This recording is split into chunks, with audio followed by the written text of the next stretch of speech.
Imagine standing before walls that rise 180 feet into the medieval sky, yet weigh nothing, stone that defies gravity, glass that holds up mountains of limestone, a building that should have collapsed under its own weight the moment the scaffolding came. This was Notre-Dame Cathedral in 1345, the year it opened its doors to a world that had never seen anything like it. The contradiction cuts to the bone of medieval engineering. How do you build a structure that reaches toward heaven while remaining anchored to earth? How do you create walls that are more window than stone, yet support the weight of centuries? The answer lies buried in mathematics that wouldn't be formally understood for another 300 years, in engineering principles that anticipated the laws of physics in a vision so audacious that it bordered on madness. But someone built paradise in stone, and for 7 centuries, it stood as proof that human ambition could touch the divine. Medieval Paris wasn't just a city, it was a superorganism designed to process the wealth and faith of an entire continent. By 1300, nearly 200,000 souls crowded into streets that had been laid out for a tenth that number. The city pulsed with the rhythm of commerce, pilgrimage, and political power that stretched from England to the Holy Land. Notre Dame sat at the heart of this machine, on the Ile de la Cité, surrounded by the Seine like a stone ship anchored in the river of European civilization. The cathedral wasn't just a church, it was the central processor of medieval society, where kings were crowned, treaties were signed, and the fate of nations was decided. The construction project consumed the resources of an empire. Over 180 years, teams of master builders moved through Paris like a conquering army. They quarried limestone from Charenton, 12 miles upstream. They floated massive oak beams down from the forests of Normandy. They imported lead from England, iron from the Pyrenees, and glass-making techniques from the workshops of Chartres. The numbers reveal the true scale of medieval ambition: 13,000 tons of stone, 400 tons of lead, 1,800 tons of iron. But these materials were just the visible portion of an engineering iceberg that extended deep into the foundations of medieval society. The visible cathedral rests on an invisible foundation that revolutionized medieval engineering.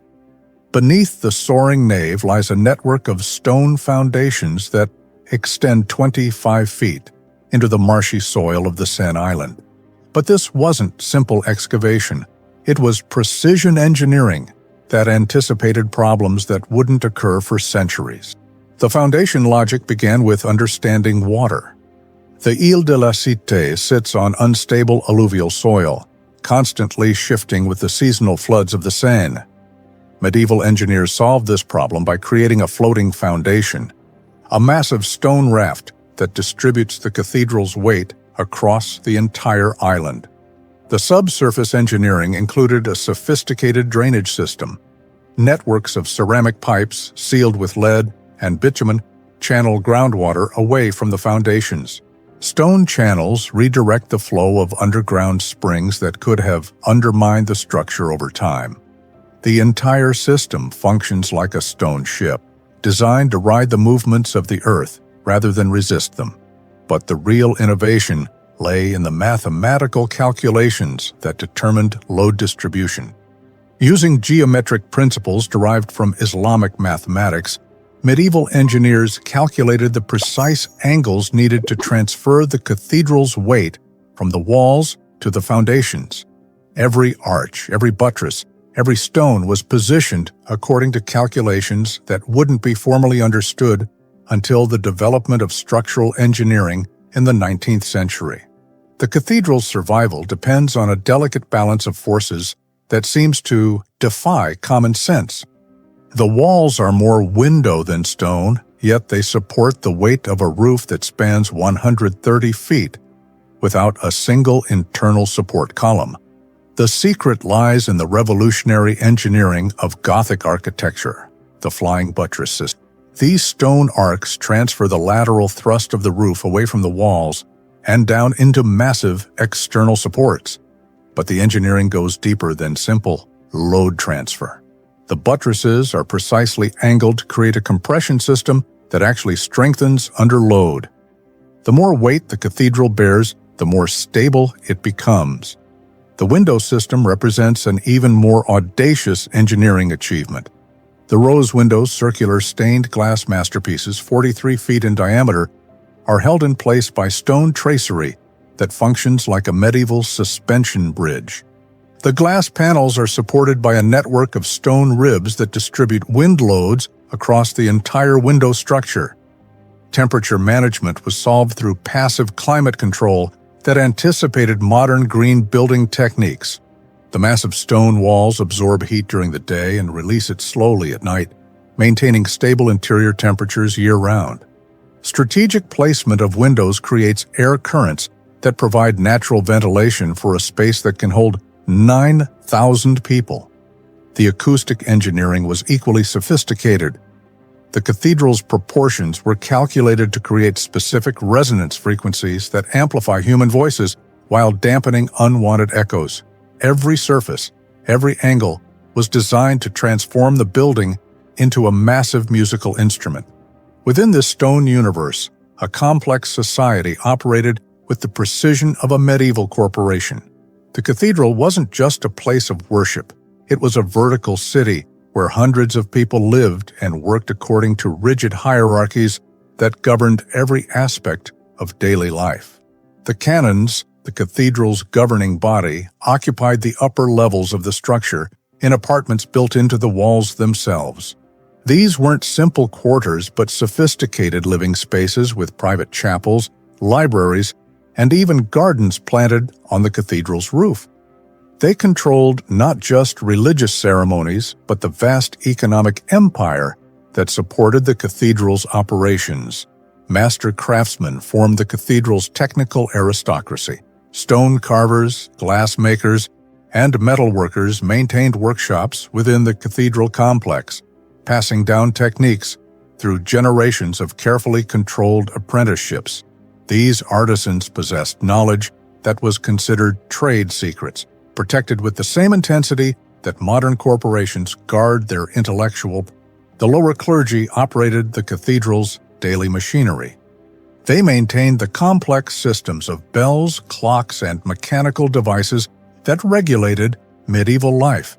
They supervised the teams of servants who cleaned the vast interior, maintained the hundreds of candles and oil lamps, and prepared the elaborate ceremonies that could last for days.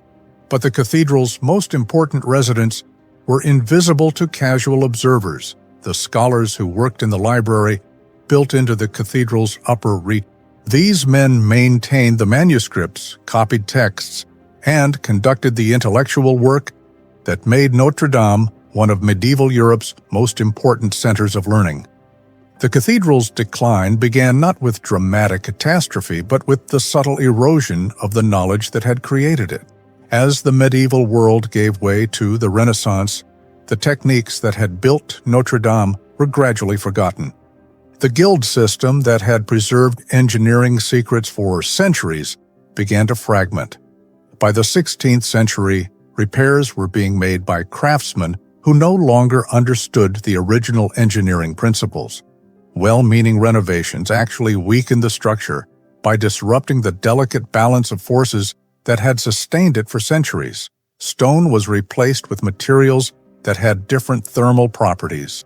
Load-bearing elements were modified without understanding their structural function. The French Revolution dealt a nearly fatal blow to the cathedral's maintenance systems. The complex network of endowments, guilds, and religious institutions that had funded repairs for centuries was dismantled overnight. The cathedral's library was scattered, taking with it the technical manuals and engineering drawings that could have guided future restorations. Weather and pollution accelerated the decay. The limestone that had been carefully selected for its durability began to deteriorate under the assault of industrial pollution. The lead roof, which had protected the wooden framework for centuries, began to fail as thermal expansion and contraction took their toll. By the 19th century, Notre-Dame was literally falling apart. The flying buttresses were cracking, The roof was leaking, the foundations were shifting. The cathedral that had seemed eternal was revealed to be heartbreakingly mortal. Today, artificial intelligence allows us to see Notre Dame as its builders intended. Laser scanning technology has mapped every stone, every joint, every architectural detail with millimeter precision. Computer models can simulate the stresses and forces that the medieval engineers calculated by hand. We can finally understand the full scope of their achievement. The cathedral that emerges from these digital reconstructions is more sophisticated than anyone imagined. The medieval builders didn't just create a beautiful building, they engineered a machine for transcendence, a structure that used every principle of physics and psychology to lift human consciousness toward the divine. Modern structural analysis reveals engineering solutions that anticipate contemporary techniques by centuries. The flying buttress system functions like a modern space frame. The foundation design incorporates principles that wouldn't be formally understood until the development of soil mechanics. The acoustic engineering rivals the best concert halls built today. The fire of 2019, devastating as it was, provided an unexpected opportunity to study the cathedral's original construction. As restoration work proceeds, archaeologists are discovering building techniques and materials that had been hidden for centuries. Each discovery reveals new layers of medieval sophistication. Notre Dame stands as proof that human ingenuity transcends historical periods. The cathedral reminds us that our ancestors weren't primitive. They were pioneers who solved problems we're still grappling with today. In rebuilding Notre Dame, we're not just restoring a monument, we're recovering lost knowledge that could transform how we build for the future.